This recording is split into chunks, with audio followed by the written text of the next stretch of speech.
Hi, and welcome to God in 10 Minutes. I'm Jack. Well, this time we're doing some more numbers, okay? More numbers. But this time it isn't gematria. This is numerics. A lot of people do numerics, but Ivan Panin has really locked this numeric thing down, okay? And in gematria, it's all about symbolism. Forget symbolism. See, the Bible is an onion, right?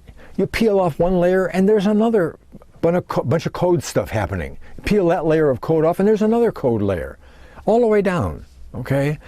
And with numerics, it's how many of this, how many of that. Total it all up and see if they connect any way possible. We've already done one video on Genesis 1:1. Genesis 1:1 is an incredible book. An incredible book. It's got 5, 6, 8 different little code things that you can figure out, and they all point to Jesus and the Redeemer and God and creation and all that. Genesis 1:1, remember the other one was all about not the symbolism, but the pictures that the original Hebrew letters were. Okay, it was a picture language. And then it becomes not the picture anymore, but now it becomes lines situated in a certain way. And in those picture letters, pictograph is what's called, the story of the Redeemer was right there. Just in those first 7 words. In the beginning created God's the heavens and the earth. Okay? Well, in Hebrew, again, okay, the letters have numbers assigned to them. Okay? Assigned to them. What Ivan Panin has done, he's gone through those words and tried to see if there was any pattern of numbers or a number in the words and in the letters. Okay? And he divided it up in very reasonable areas, like you take all of the words singly and figure out what their numbers are and see if they connect with each other. You take all the first part of the verse and the last part of the verse, the first and last words, the middle word and the word before it and at. He's got at least 16 features of 7 contained in just the first verse, Genesis 1:1. Plus 16 features of the number 4. We're not going to talk about the number 4. We're just going to talk about the number 7. 7.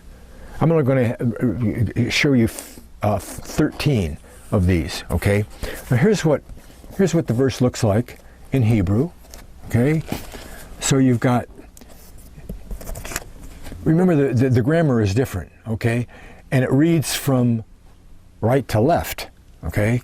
So we've got one word for in the beginning, one word. And then the second word is created. In the beginning, created gods.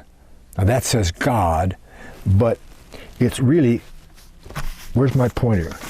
It's really gods. You see, this last little letter here, okay, that last letter, when that letter is applied to the front part of the verse, it makes it plural, okay? You can see that again because it says, well, that's heavens, okay? But where it says God, there's another one of those letters. Isn't it? Right there. All right? That's the same letter as that letter. And it makes it plural. So this should say gods. Okay? Well, if he takes how many words? 1, 2, 3, 4, 5, 6, 7. 7 words, that's one feature of 7. Okay? The second feature of 7, it says here, how many letters are in those words? We won't take the time to count them. There's 28.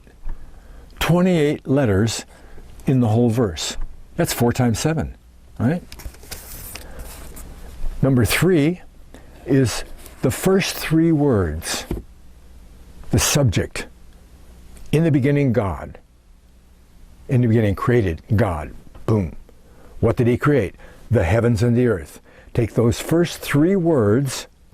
How many letters? 14. How many letters in the last 4 words? 14.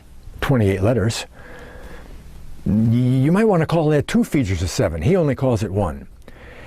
Feature number 4 is the last 4 words. In the last 4 words, 2 words have 7 letters, and the other 2 words have 7 letters. 7 and 7.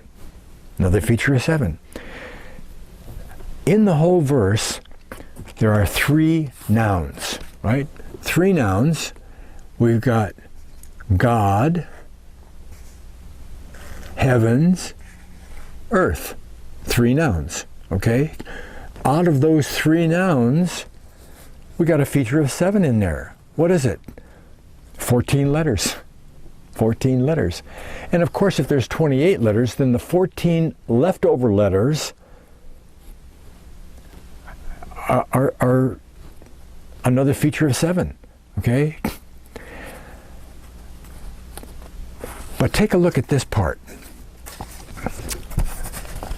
Those 3 letters, those 3 nouns, okay, those 3 nouns have word values, okay?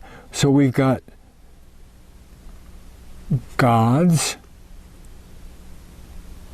heavens, and earth. I don't know whether you can see that or not. We got 296 for the earth, okay? And we got, what is that, 395? 395 for heavens, and God's is 86. 86. Well, total up.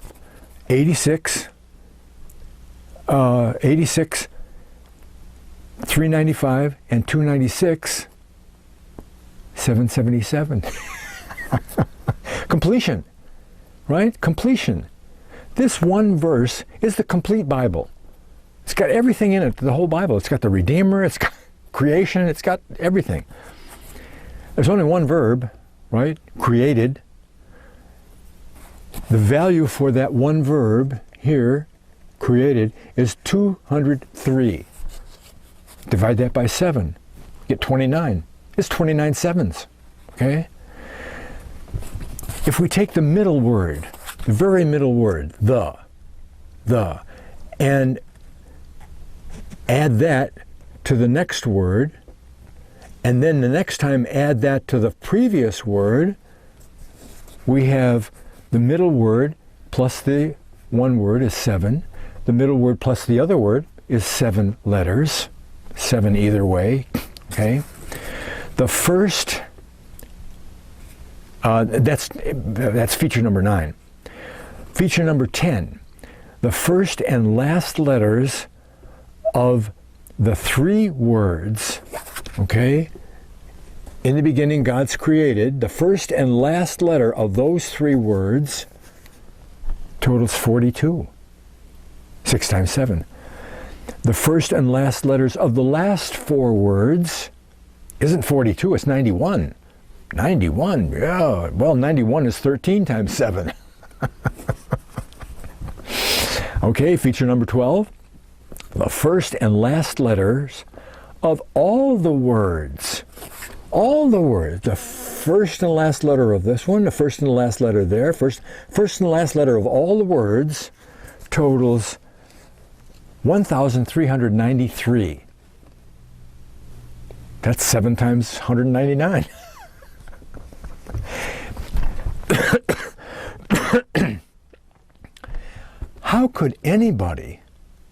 how could any human being or even group of human beings construct a language? Because this is what's behind this, okay?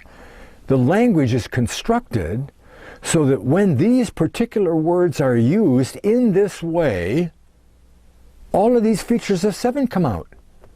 See? If one of these words had one letter different, it would total a different point, a different number. The whole scheme would be thrown off. It's God. Feature number 13, the first and last letters of the first and last words. Okay? Total 497. And that's 71 times 7. And again, Ivan Panin found 16 features of the word of the number 4. What does the number 4 symbolize? The world. It's the number of the earth, right? We said that in one of the other videos. It's the number of the earth. Well, what's one of the messages of Genesis 1:1? God created the earth. Incredible stuff. Right. God is real. God is real. And because he's real, you can trust all that stuff he says. Okay? You total up all of these different little videos that I've made and find that God is real in all of those places. Well, he must be real when he says, you act in faith on me and I'll put my spirit inside your body. Can't prove that. You can't prove that. You know, you can't feel it. You can't tell somebody else, I've got God's spirit inside my body. Who's going to believe that? You know, you can't prove it. So you do that on faith. You act on the belief that that's true, based on the belief that all of this stuff is true. God in 10 minutes. Thanks a lot for watching. God bless.